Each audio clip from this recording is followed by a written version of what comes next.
Okay, तो हमारा शक्ति बुक चल रहा है, ठीक है। शक्ति बुक का शक्ति और जीवन।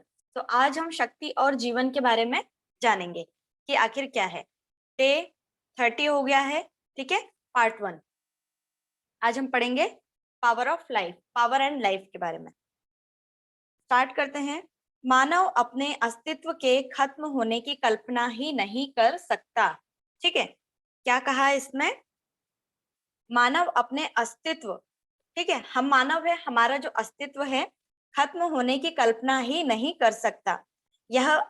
हम यह कल्पना तो कर सकते हैं कि हमारे शरीर में प्राण नहीं रहेंगे, लेकिन हम अस्तित्वहीन होने की कल्पना नहीं कर सकते, है ना। हम सबको पता है कि हमारे प्राण नहीं रहेंगे, ठीक है, लेकिन अस्तित्वहीन होने की कल्पना नहीं कर सकते। आपको क्या लगता है, ऐसा क्यों है? क्या आप सोचते हैं कि यह प्रकृति का मजाक है? नहीं, आप अपने अस्तित्व के खत्म होने की कल्पना इसलिए नहीं कर सकते क्योंकि अस्तित्वहीन होना आपके लिए संभव ही नहीं है, ठीक है। यदि आप इसकी कल्पना कर सकते हैं तो आप इस अवस्था में पहुंच सकते हैं, क्योंकि आप इस अवस्था में कभी पहुंच ही नहीं सकते, इसलिए आप इसकी कल्पना भी नहीं कर सकते। आपका अस्तित्व हमेशा से रहा है और हमेशा रहेगा, क्योंकि आप सृष्टि का अंश है। आई ये वाली बात समझ में, क्योंकि ये बहुत ज्यादा इंपॉर्टेंट है इसे समझना। अभी हम जी लोग अपने लाइफ के बारे में बातें कर रहे हैं, ठीक है। तो इसमें क्या कहा है, क्योंकि आप इस अवस्था में कभी नहीं पहुंच सकते, इसलिए आप इसकी कल्पना भी नहीं कर सकते, ठीक है। आपका अस्तित्व हमेशा से रहा है, आपका जो अस्तित्व है, ठीक है, हमारा जो अस्तित्व है, हम हैं, ठीक है, हमारा जो अस्तित्व है और हमेशा रहेगा, जिंदगी भर तक रहेगा, ठीक है, क्योंकि आप सृष्टि का अंश है। इस सृष्टि पर आप हैं तो आप एक अंश हैं, ठीक है।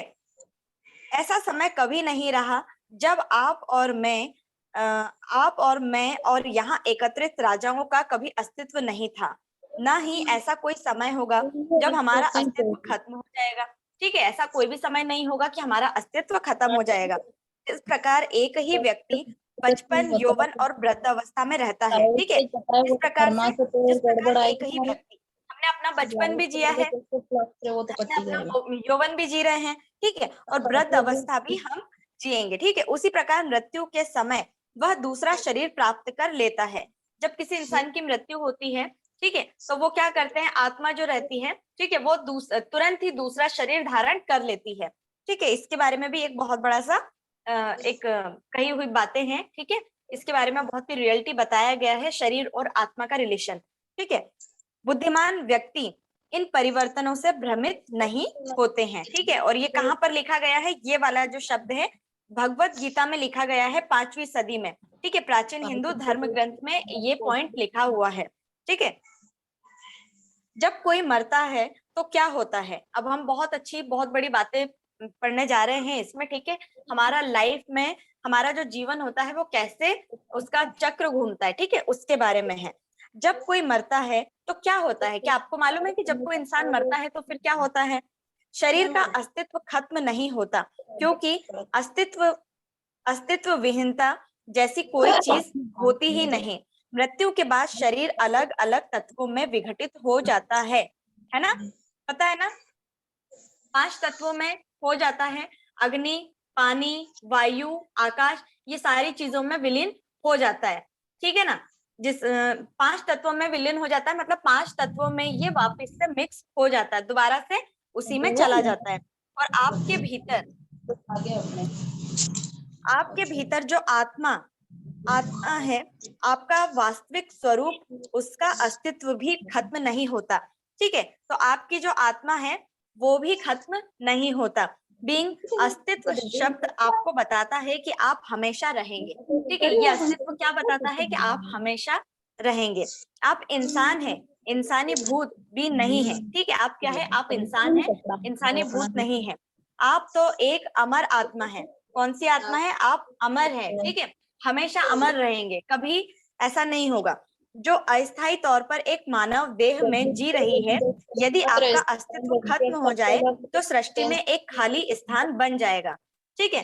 अगर क्या होगा, यदि आपका अस्तित्व खत्म हो जाएगा, यदि इस दुनिया में जितने भी लोग जा चुके हैं अगर उनका अस्तित्व ही नहीं रहेगा, तो क्या होगा, ये सृष्टि क्या होगी, ये सृष्टि खाली हो जाएगी। ठीक है, सृष्टि में कुछ रहेगा ही नहीं। ठीक है, एक खालिस्तान बन जाएगा और पूरी सृष्टि उसी खालिस्तान में गिर जाएगी। ठीक है, किसी के शरीर छोड़ने के बाद आप उसे नहीं देख सकते। होता है क्या ऐसा, अगर किसी को अग्नि देने के बाद में आप किसी को देख सकते हैं क्या, उनके शरीर को देख सकते हैं क्या, नहीं देख सकते। ठीक है, इसका एकमात्र कारण यह है कि आप प्रेम की फ्रीक्वेंसी को नहीं देख सकते। ठीक है, तो ठीक इसी तरह से प्रेम की फ्रीक्वेंसी भी ऐसे ही है। जितना प्रेम हम देते हैं किसी भी चीज को, इससे पहले हमने बहुत सारी चीजों को पढ़ा है। ठीक है, प्रेम की फ्रीक्वेंसी जो होती है वो बहुत ही ज्यादा इंपॉर्टेंट होती है ना। तो जिस तरह से शरीर जब जलता है, ठीक है, जब उनको क्या बोलते हैं, जब कोई इंसान शरीर को छोड़ करके जाता है और जब उसमें आग दी जाती है, ठीक है, तो हम उन्हें नहीं देख पाते हैं, उनकी जो शरीर छोड़ने के बाद जो भी आत्मा होती है, फीलिंग कैसा क्या है, ठीक है, तो क्या हो रहा है हम कुछ भी नहीं देख पाते। ठीक इसी तरह से यही चीजें हैं। ठीक है, एकमात्र कारण है कि आप प्रेम की फ्रीक्वेंसी को नहीं देख सकते। देखिए, आप अल्ट्रावायलेट प्रकाश की किरणों को भी नहीं देख सकते। देख सकते हैं क्या, जब सूर्य की किरणें आती है, ठीक है, उनमें से जो प्रकाश निकलती है, अल्ट्रावायलेट प्रकाश की जो किरणें निकलती है, उसे देख सकते हैं क्या, नहीं देख सकते। ठीक है, और मृत्यु के बाद मनुष्य प्रेम की जिस फ्रीक्वेंसी पर पहुंचता है वह सृष्टि की सर्वोच्च फ्रीक्वेंसी है। ठीक है, विश्व का बड़े से बड़ा आधुनिक वैज्ञानिक उपकरण भी प्रेम की फ्रीक्वेंसी खोज पाने के आसपास भी नहीं पहुंच सकता। लेकिन याद रखें, आप प्रेम को महसूस कर सकते हैं, है ना। हमने प्रेम को महसूस करना सीखा है। आपको पता है कि हम प्रेम को किस तरह से महसूस कर सकते हैं, वो फीलिंग्स आपके अंदर होती है। ठीक है, इसलिए यदि कोई ऐसा है जिसे आप अब तक नहीं देख सकते, तो उसे आप प्रेम की फ्रीक्वेंसी पर महसूस कर अवश्य कर सकते हैं। ध्यान रहे, आप दुख या निराशा की अवस्था में उसे महसूस नहीं कर सकते, क्योंकि ये फ्रीक्वेंसीज उनकी फ्रीक्वेंसी से बहुत दूर है। लेकिन जब आप प्रेम और कृतज्ञता की सर्वोच्च फ्रीक्वेंसीज पर होते हैं, तो आपको उन प्रियजन का एहसास हो सकता है। वह कभी भी आपसे दूर नहीं होते और आप कभी भी उनसे अलग नहीं होते। आप हमेशा प्रेम की शक्ति के माध्यम से जीवन की हर चीज से जुड़े होते हैं। इतना समझ में आया सबको? आपने अभी अभी पढ़ा सुना इन चीजों को, या प्रेम की फ्रीक्वेंसी को ही देख सकते हैं। ठीक है, जब आप दुखी होते हैं, जब आप किसी भी परेशानी से घिरे होते हैं, ठीक है, कोई ना कोई आपको अगर चिंता सताती है, तो वहां पर कोई भी फ्रीक्वेंसी काम नहीं आती है, वो फीलिंग्स आपको नहीं होगी। ठीक है, फील करने के लिए आपको एक्साइटमेंट लेकर आना पड़ेगा, आपको खुश होना पड़ेगा। ठीक है, तभी आपके पास खुशियां दोबारा से लौट कर आएगी। ठीक है, इतना समझ में आया तो हैंड रेज करेंगे। Yes, okay. चलिए इसके बाद पढ़ते हैं, स्वर्ग आपके भीतर है। ठीक, स्वर्ग आपके भीतर है। स्वर्ग और पृथ्वी के सभी सिद्धांत आपके भीतर सक्रिय रूप से विद्यमान है। ठीक, आया समझ में? स्वर्ग और पृथ्वी के सभी सिद्धांत, ठीक है, स्वर्ग और पृथ्वी के सभी सिद्धांत क्या है, आपके भीतर सक्रिय रूप से विद्यमान है। ठीक है, आप ही के अंदर है। प्राचीन ग्रंथों में लिखा है, स्वर्ग तुम्हारे भीतर है। यहाँ आपको अपने वास्तविक स्वरूप की फ्रीक्वेंसी के बारे में बताया जा रहा है। जब आप अपने शरीर को त्याग देते हैं, तो आप खुद ब खुद शुद्ध प्रेम की सर्वोच्च फ्रीक्वेंसी पर पहुंच जाते हैं। ठीक है, आप खुद ही पहुंच जाते हैं। जितने भी लोगों ने अब तक शरीर त्यागा है, वो अपने आप ही, उनकी जो फ्रीक्वेंसी होती है वो अपने आप ही शुद्ध प्रेम की सर्वोच्च फ्रीक्वेंसी पर पहुंच जाता है, क्योंकि वही आपके स्वरूप की वास्तविक फ्रीक्वेंसी है। प्राचीन समय में पवित्र प्रेम की सर्वोच्च फ्रीक्वेंसी को स्वर्ग कहा जाता था। कहा जाता था। अगर आप लोगों को पुरानी कहावत या पुरानी बातों के बारे में पता है, अगर नानी दादी ने अगर आपको कुछ सुनाया होगा, तो है ना, वो लोग अपनी कहानियों के द्वारा हमको सुनाया करते थे। ठीक है, स्वर्ग वह जगह है जो आपको इसी जीवन में पा लेनी चाहिए, है ना। अब बहुत सारे लोगों की कहानी होती है, मैंने तो ये भी सुना है, ठीक है, कि जो भी होगा भगवान की इच्छा से होगा, और हम किसी ने अच्छा कुछ किया है तो उनको स्वर्ग मिलेगा मरने के बाद, किसी ने बुरा किया है तो उसको नरक मिलेगा। तो ऐसा नहीं है। जो जीवन आपको इसी जीवन में मिला है, इसी जीवन का कर्म आपको इसी जीवन में मिलना है। ठीक है, आपने अच्छा काम किया है, आप दूसरों की हेल्प करके जाओ। ठीक है, आपने बहुत अच्छा काम किया है तो दुनिया आपको स्वर्ग पर ही बैठाएगी। दूसरे जन्म का इंतजार ना करें कि हमने इस जन्म तो जी लिया, अब हमारे पास कोई चांस नहीं बचा है, किसी के पास कोई चारा नहीं होता है। तो ऐसा कुछ भी नहीं है। हर इंसान का लक होता है, हर इंसान अपना लक खुद बनाता है। हर इंसान, जो भी इंसान मेहनत करेगा उसे वो सारी चीजें मिलनी ही मिलनी है। ठीक है, तो स्वर्ग और नर्क जो बनाने वाले इंसान होते हैं वो हम इंसान ही होते हैं। अगर आपने इसी जन्म में बहुत अच्छा काम किया तो आप खुद ही ने अपना स्वर्ग का रास्ता खुद ही ने बना लिया। ठीक है, यही कहावत है। तो स्वर्ग वह जगह है जो आपको इसी जीवन में पा लेनी चाहिए। इसके लिए इस शरीर की मृत्यु का इंतजार करने की क्या जरूरत है? जस्ट अभी मैंने बताया कि अगर आपको स्वर्ग चाहिए, स्वर्ग जाना है, तो इसके लिए आपको मरने का इंतजार क्यों करना है? भाई, जी करके भी तो आप स्वर्ग को पा सकते हैं ना। ठीक, आप इस पृथ्वी पर स्वर्ग पाने के लिए ही तो आए हैं, और असली स्वर्ग आपके भीतर है। ठीक है, अगर मैं बताऊं, इस किताब में भी लिखा है कि असली स्वर्ग जो है वो आपके अंदर है, आपको उसे पहचानना होगा, क्योंकि स्वर्ग आपके वास्तविक स्वरूप की फ्रीक्वेंसी है। पृथ्वी पर स्वर्ग पाने के लिए अपने वास्तविक स्वरूप की फ्रीक्वेंसी पर जिए, पवित्र प्रेम और आनंद की फ्रीक्वेंसी। ठीक है, तो हमेशा आपको क्या बनाए रखना है? हमेशा आपको प्रेम बनाए रखना है, हमेशा आपको आनंद बनाए रखना है, खुशियां फैला के रखना है। ठीक है, हमेशा सभी से अच्छे से बोल चाल के आपको रहना है, हमेशा आपको अच्छे लोगों के बीच में रहना है जहां पर खुशियां हो। ठीक है, तो अगर आप किसी नेगेटिविटी के बीच में रहेंगे तो वही सारे थॉट्स कहाँ जाएंगे? आपके अंदर भी जाएंगे, जिससे आपका माइंड डाइवर्ट हो जाएगा और आप भी अपना जीवन को अच्छा बिताने के चक्कर में उनके उससे अगर आप मिलकर के रहेंगे, ठीक है, अगर वो सारी चीजें अगर आपके पास आती है तो आपका भी वैसा ही माइंड हो जाता है। ठीक है, तो यही चीज बताया गया है कि स्वर्ग को बनाने वाले भी आप ही इंसान हैं। ठीक, चलिए इसके बाद पढ़ते हैं जीवन के प्रेम के लिए। ठीक है, जीवन के प्रेम के लिए सवाल दरअसल यह नहीं है कि आप जीवन के बाद आगे कहीं जाते हैं या नहीं। ठीक है, असली सवाल तो यह है कि आप इसका आनंद कैसे लेने वाले हैं। राइट, है ना वही बात कि सवाल दरअसल यह नहीं है कि आप जीवन के बाद आगे कहीं जाते भी हैं या नहीं। आया समझ में? सवाल ये है कि आप इसका आनंद कैसे लेने वाले हैं, कैसे आप अपने जीवन को बिताने वाले हैं, कैसे खुशियां आप लेकर आने वाले हैं, क्या आप दूसरों की लाइफ में बदलाव लेकर आने वाले हैं, क्या आप दूसरों को चेंज करने वाले हैं, क्या आप दूसरों को खुशियां देने वाले हैं। ठीक है, आप एक अमर स्वरूप हैं। आपके पास हर चीज का अनुभव लेने के लिए संसार का सारा समय है। समय की कमी इसलिए नहीं है क्योंकि आपके पास अनंत समय है। अनुभव करने के लिए आपके सामने इतने सारे रोमांच हैं, इतनी सारी चीजें हैं, और ये केवल पृथ्वी तक ही सीमित नहीं है, क्योंकि जब हम पृथ्वी पर महारत हासिल कर लेंगे तो हम दूसरे संसारों में नई यात्रा शुरू करेंगे, है ना। और ये केवल पृथ्वी तक ही सीमित नहीं है। भाई, ये जितनी भी सारी चीजें हैं ये सिर्फ पृथ्वी तक ही सीमित नहीं है, आपको समझना होगा। ठीक है, क्योंकि जब हम पृथ्वी पर महारत हासिल कर लेंगे, जब आपने इसी पृथ्वी पर रह के कोई महारत हासिल कर ली, तो क्या होगा? हम दूसरे संसारों में भी नई यात्रा शुरू कर लेंगे। भाई, जब आपने इस जन्म में कुछ किया है तभी आप अगले जन्म में भी बहुत कुछ कर पाएंगे। ऐसी आकाश गंगाएं आयाम और जीवन है, इसकी हम अभी कल्पना भी नहीं कर सकते। क्या हम सोच सकते हैं कि अगले जन्म में क्या होगा? नहीं सोच सकते, लेकिन हमें पता है कि हम इस जन्म में और क्या क्या चीजें कर सकते हैं, कितना समय हमारे पास है।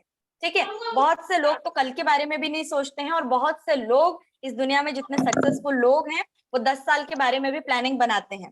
राइट, अगर किसी और से अगर आप पूछा जाए, जो लोग नॉर्मल अभी घर में बैठे हुए हैं, जिन्हें कोई रास्ता नहीं पता, कुछ नहीं पता, अगर उनसे बोले कि आपने 1 साल बाद की क्या प्लानिंग की है, उन्हें नहीं पता। वो डायरेक्ट ये बोलेंगे कि भाई हमें कल के बारे में नहीं पता, हम 1 साल बाद के बारे में क्या सोचेंगे। राइट, और हमें उनका अनुभव इसलिए नहीं होगा क्योंकि हम सृजन का हिस्सा है।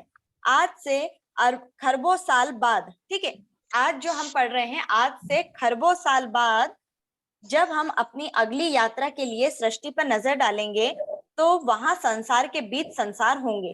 ठीक है, क्या है? अगर हम आज की बात करें तो इन्होंने पहले ही लिख दिया, आज से खरबों साल बाद जब हम अपनी अगली यात्रा की सृष्टि पर नजर डालेंगे, अगली यात्रा मतलब जब हमारा दूसरा जन्म होगा, ठीक है, तो वहां संसार के बीच संसार ही होंगे, आकाश गंगाओं के बीच आकाश गंगाएं होंगी, ठीक है, संसार के बीच में संसार होगा, और आकाश गंगा कहाँ है, ऊपर है ब्रह्मांड में, ठीक है। तो आकाश गंगाओं के बीच आकाश गंगाएं होंगी और असीमित आयाम होंगे जो हमारे अमर जीवन के लिए खुले होंगे। यह सब जानने के बाद क्या आपको लगता है कि आप स्वयं को कितना खास मानते हैं? दरअसल आप उन्हें उनसे कहीं ज्यादा खास है। क्या कहीं ज्यादा मूल्यवान आप आपके हर परिचित और इस पृथ्वी पर पैदा हुए हर व्यक्ति का कभी अंत नहीं होता? क्या आप जीवन को गले लगाकर धन्यवाद नहीं देना चाहते? क्या आप जीवन को गले लगाकर धन्यवाद नहीं देना चाहते? क्या आप आगे के रोमांचक अनुभवों के बारे में रोमांचित नहीं है? क्या आप किसी पर्वत शिखर पर खड़े होकर अंतहीन जीवन के प्रति खुशी से हाँ या नहीं पुकारना चाहते? आपके जीवन का उद्देश्य क्या है ना? आपके जीवन का उद्देश्य क्या है? आपके पास कृतज्ञता और खुशी के अलावा किसी चीज का कोई कारण नहीं होता। होता है क्या? आपके पास कृतज्ञता है ना, हम सभी के पास कृतज्ञता है, खुशी है, उसके अलावा किसी चीज का कोई कारण ही नहीं होता। ये किसने कहा है? गौतम बुद्ध ने। बौद्ध धर्म के संस्थापक थे ये गौतम बुद्ध, ठीक है, इन्होंने कहा है। चलिए इसके बाद हम पढ़ते हैं, आनंद ही आपके जीवन का उद्देश्य है। ओके,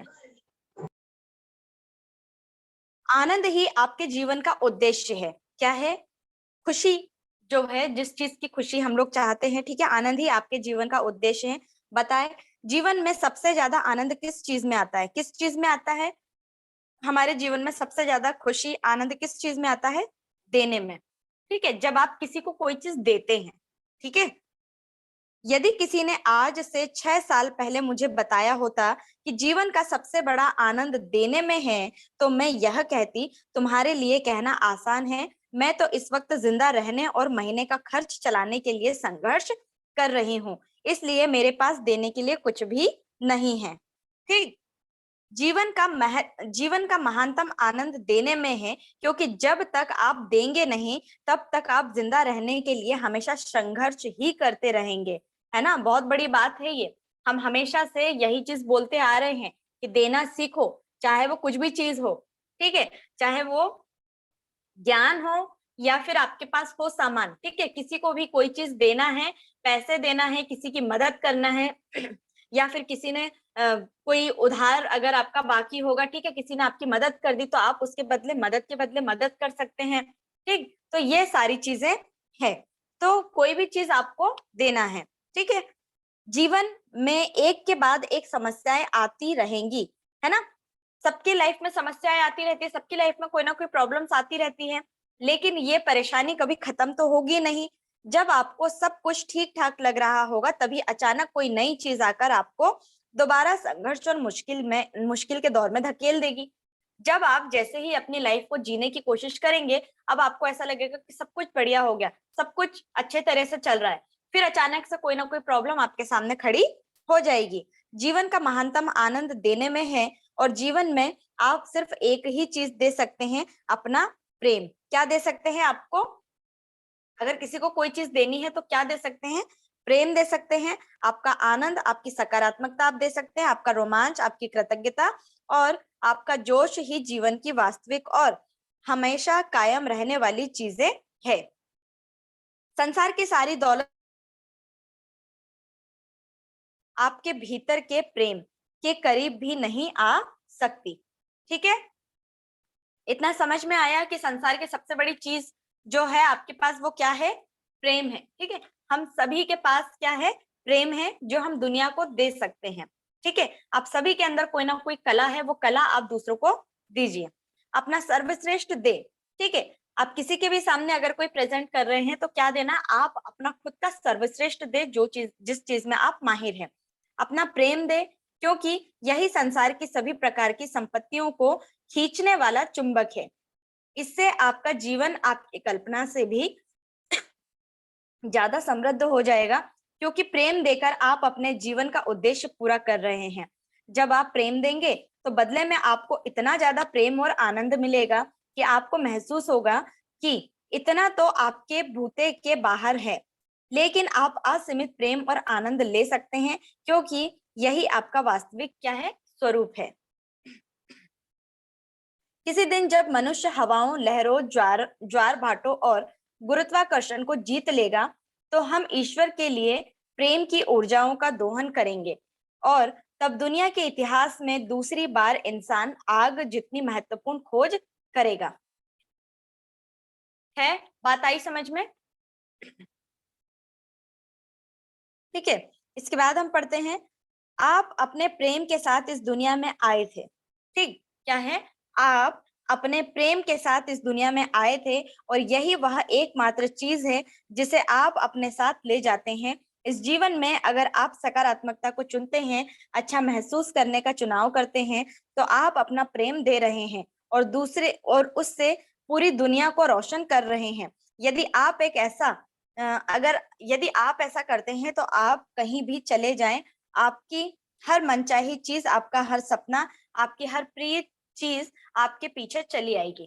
ठीक है, आपके भीतर सृष्टि की महानतम शक्ति है ना? आप ही के अंदर इस पूरी सृष्टि की सबसे महानतम शक्ति आप ही के अंदर है, और इससे आपका जीवन अद्भुत बन जाएगा। शक्ति आपके भीतर ही, आपको शक्ति के लिए, आपके अंदर की पावर को ढूंढने के लिए कहीं जाने की जरूरत नहीं है, सिर्फ आप ही के अंदर है। और वो है, आपको खोजना है कि आपके अंदर किस चीज की पावर है, आपके अंदर कौन सी कला है, आप क्या करना चाहते हो। ठीक है, आप किस चीज में माहिर हो। तो शक्ति, टैलेंट, सब कुछ आपके अंदर है, बस उसको खोजने के लिए आपको 5 मिनट का समय देना होगा, और वो है ध्यान। ठीक है, चलिए शक्ति के बिंदु पढ़ते हैं, क्या है। ये चैप्टर हमारा खत्म हो चुका है। ठीक, आपका अस्तित्व हमेशा से रहा है और हमेशा रहेगा, क्योंकि आप सृष्टि का अंश हैं। आप, आपके हर परिचित और इस पृथ्वी पर पैदा हुए हर व्यक्ति का कभी अंत नहीं होता। पृथ्वी पर स्वर्ग पाने के लिए अपने वास्तविक स्वरूप की फ्रीक्वेंसी पर जिए, शुद्ध प्रेम और आनंद की फ्रीक्वेंसी। जीवन का महानतम आनंद देने में है, क्योंकि जब तक आप देंगे नहीं, तब तक आप जिंदा रहने के लिए हमेशा संघर्ष ही करते रहेंगे। आपका प्रेम, आपका आनंद, आपकी सकारात्मकता, आपका रोमांच, आपकी कृतज्ञता, आपका जोश ही जीवन की वास्तविक और हमेशा कायम रहने वाली चीजें हैं। संसार की सारी दौलत भी, सृष्टि के सबसे अनमोल उपहार आपके भीतर प्रेम है। ठीक, वे करीब भी नहीं आ सकती। अपना प्रेम दे, क्योंकि यही संसार के सभी प्रकार की संपत्तियों को खींचने वाला क्या है, चुंबक है। ठीक है, इस जीवन में अगर आप सकारात्मकता को चुनते हैं, अच्छा महसूस करने का चुनाव करते हैं, तो आप अपना प्रेम दे रहे हैं और उससे पूरी दुनिया को रोशन भी कर रहे हैं। ठीक है, तो इतना जीवन के बारे में समझ में आया, जीवन आत्मा के संबंध के बारे में, और आप इस धरती पर कितना अपने आप में मूल्य है, कितनी शक्ति है आपके अंदर, कितनी पावर है, इतना किस किस को समझ में आया है, बताएंगे सभी। यस, काश शक्ति आपके जीवन के लिए प्रेम और आनंद का द्वार खोल दे। यही मैं आपके और पूरी दुनिया के लिए चाहती हूँ। ये कुछ लेखक के बारे में कुछ लिखा हुआ है। ओके, तो हमारी ये वाली किताब अब होती है खत्म, हमने इसको खत्म किया है। ठीक है, आज कंप्लीट हमें 1 महीना हो चुका है ना। 30 डेज का चैलेंज था हम लोगों का, वो चैलेंज हम लोगों का पूरा हो चुका है। नेक्स्ट चैलेंज के लिए रेडी हैं सभी लोग? 1 मिनट। हेलो, हाँ ठीक है। हाँ जी, कौन? दुर्गेश जी बोल रहे हैं क्या? अच्छा, हाँ बोलिए उमा जी।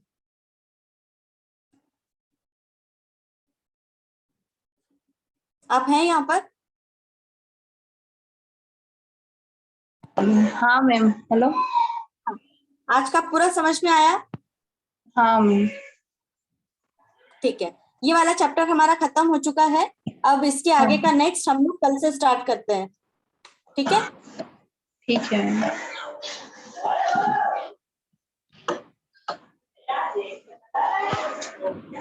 चलिए।